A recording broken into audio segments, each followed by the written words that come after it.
गौशाला के नाम पर बाबा जी को दे दिए और बाबा जी भी अपना 10-20 गौशाला में 20 गाय रख लिए दिखाने वाला। और जब आवे तो खूब पूजा पाठ करके और चले जाओ। महाराज गुरु का काम, संत का काम गौशाला चलाना थोड़ी है। हम तुम्हारे बाप के मैनेजर थोड़ी हैं कि तुम पैसा दो और हम गैया पालें। गैया तुम खुद पालो। गौशाला में पता चला गाय है 17 और ग्रास आता है रोज 17,000 का। बाकी पता नहीं कहाँ जा रहा, कुछ समझ ही नहीं आता महाराज। कमाल है ऐसी। संत देता हुआ दिखाई नहीं पड़ता। आप नहीं सुनते कभी कभी, ए बाबा जी देना है तो कुछ रुपया दीजिए, ज्ञान मत दीजिए, ज्ञान हमारे पास पहले से बहुत है। अरे दुनिया का हर आदमी जिसको पूछ, अरे छोटा बच्चा है ना ये भी यहाँ आएगा, कहेंगे गुरु जी बस खाली ज्ञान देते हैं ना, कुछ देते होते नहीं है। हर आदमी को पूछो, लेक्चर कम, कुछ है तो दीजिए, मदद कीजिए। लेक्चर मत दीजिए, लेक्चर हमको भी आता है। लेक्चर बोलते ज्ञान को। उसी के कारण, उसी लेक्चर के अभाव में, समझ के अभाव में ये दुख है तुम्हारे पास। और जब कोई उस अभाव को दूर करना चाहता है तो तुम क्या कहते हो? ज्ञान नहीं भैया, ज्ञान बहुत है। रोज देखो फेसबुक पर चलेगा लोग, बाबा जी ज्ञान मत दीजिए, देना है तो दीजिए 1 लाख रुपया। एक आदमी यहाँ आए थे, बोले हमको गौशाला खोलना है। बहुत अच्छा, खोलिए, देखिए गौशाला में गौ माता की सेवा ऐसे ऐसे। इतना बड़ा कागज निकालने, बोले ज्ञान मत दीजिए, हम ये सब बहुत जान के बैठे हुए हैं, 2-4 लाख रुपया दीजिए हमके लिए। कोई खतरनाक आदमी आ गया महाराज मेरे पास। हम बोले महाराज हम तो खुद ही यहाँ 1-2 ठो गैया रखते हैं, ज़्यादा गौशाला चलाते नहीं, क्योंकि हमारी इच्छा भी नहीं है चलाने की। महाराज गुरु का काम, संत का काम गौशाला चलाना थोड़ी है। हम तुम्हारे बाप के मैनेजर थोड़ी हैं कि तुम पैसा दो और हम गैया पालें। गैया तुम खुद पालो। अपने घर में कुत्ता पालोगे, गैया नहीं पालोगे? पालो तुम गाय पालो ना, हम तुम्हारा गाय क्यों पालें? तो गौशाला के नाम पर बाबा जी को दे दिए और बाबा जी भी अपना 10-20 गौशाला में 20 गाय रख लिए दिखाने वाला। और जब आवे तो खूब पूजा पाठ करके और चले जाओ। एक गौ के ग्रास की कीमत महादान 501 रुपया। गौशाला में पता चला गाय है 17 और ग्रास आता है रोज 17,000 का। बाकी पता नहीं कहाँ जा रहा, कुछ समझ ही नहीं आता महाराज। कमाल है ऐसी। इससे तो बढ़िया होता कि तुम्हारे भीतर ऐसी प्रेरणा होती, अगर ठीक ठाक है घर रखने लायक तो एक गैया खुद ही रखते, गौ माता को खुद उनकी सेवा कर लेते। तो ये देना बड़ा आसान है, दे दिया गौ, हम गौदान कर दिए। आपने देखा है वो रिचुअल्स को पूरा करते हुए जब मृत्यु हो जाती है तो फिर वो इसको कौन सा वो पार करते हैं, बैतरनी, तो गैया का पूंछ पकड़ते हैं। तो हम पहली बार जब देखे तो देखे गैया एक ही है।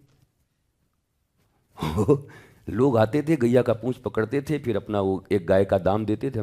हम पूछे पंडा जी से कि महाराज जी यही गैया सबको पहुंचा देते अगले। बेकार का आदमी का, छोटे बालक थे हम, चल ज्ञान का बात तुमको समझ में आएगा। हमको ओहो बड़ी बाद में समझ में आया, एक ही गैया सबको पार करा दी। गौ का पूंछ पकड़ के पार हो गए। देखो थोड़ा गहराई में भी जाया करो, केवल रिचुअल से कुछ नहीं होगा। रिचुअल्स केवल जानोगे मूर्ख बनोगे, लोभी हो इसलिए मूर्ख बनते हो। लोभी तो लोभी तो तुम, ये छू देंगे तो ये हो जाएगा, ये कर देंगे तो ये हो जाएगा। अगर तुमको पता रहे, तुम्हारे पास सब कुछ रहे, आनंदित रहो, तो तुम कुछ करोगे? कुछ नहीं करोगे। ये जो इतना भटक रहे हो, तुम यहाँ जा रहे हो, वहाँ जा रहे हो, मंदिर हो, यहाँ बाबा, वो पूजा, वो पाठ, वो व्रत, वो ध्यान, उद्देश्य क्या है? कभी सोचा मैं इतना भटकता हूं, इसका उद्देश्य क्या है? मैं भजन गा रहा हूं, इसका उद्देश्य क्या है? केवल 2 रोटी खाने के लिए, रोटी से पराठे पर जाने के लिए भजन गा रहे हो? सब कुछ मिल सकता था और तुम इतने में पाके भिखारी बने रहे। फिर वही भीख कल भी मांगना है, फिर परसों भी वही भीख मांगना है।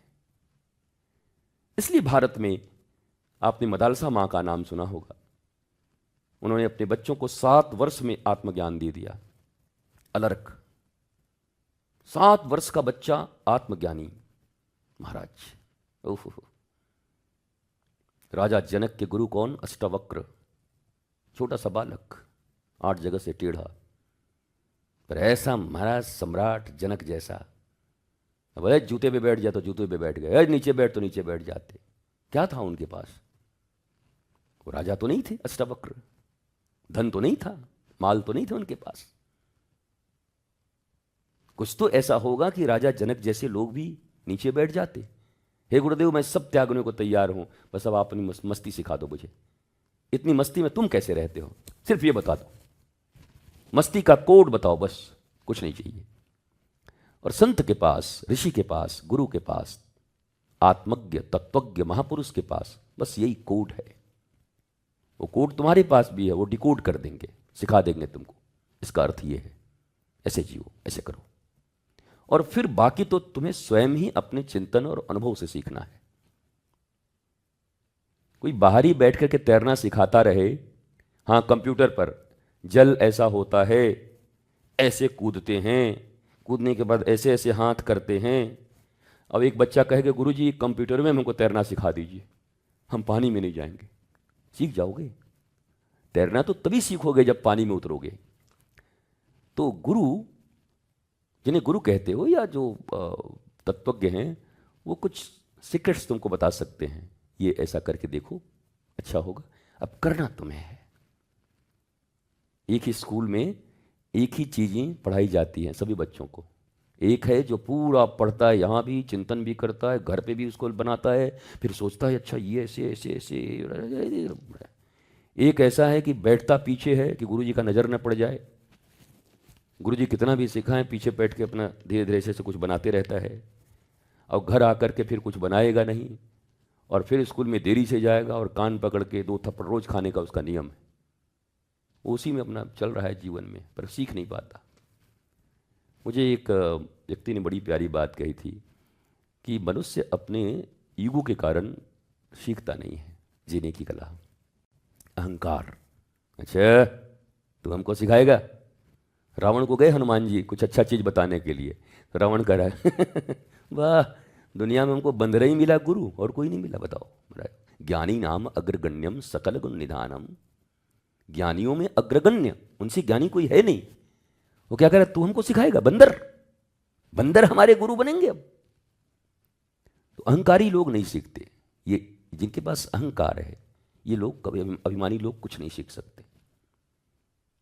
आप हमको बताओगे, आप हमको बताओगे, आप हमको बताओगे, नहीं भाई तुमको कौन बताएगा, तुम तो खुद ही सीखे हुए हो। रोज 4 जूते खा रहे हो, सुबह से शाम तक रो रहे हो, हाय हाय कर रहे हो, अभाव में जी रहे हो, लोभ के एकदम पराकाष्ठा पर बैठे हुए हो, और धीरे धीरे लोभ पूर्ति होती नहीं, क्रोध आता, डिप्रेशन होता, परेशान होते हो, हैरान होते हो। सीखो ना, सीखना ही पड़ेगा, बिना सीखे नहीं होगा। यहाँ कुछ छूने ऊने का मामला नहीं है। वो सब बात जब पराविद्या, पराशक्ति, सिद्धियां वो जब आएंगी तो देखा जाएगा। उतना तो तुम जानते ही नहीं, सीखो कैसे।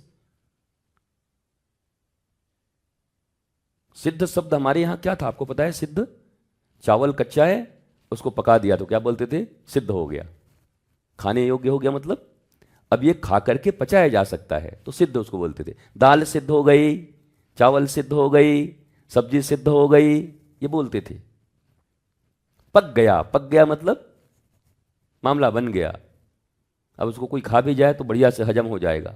तो सिद्धि का मतलब भी यही है, कोई व्यक्ति पक गया जिसको तुम हजम कर सको।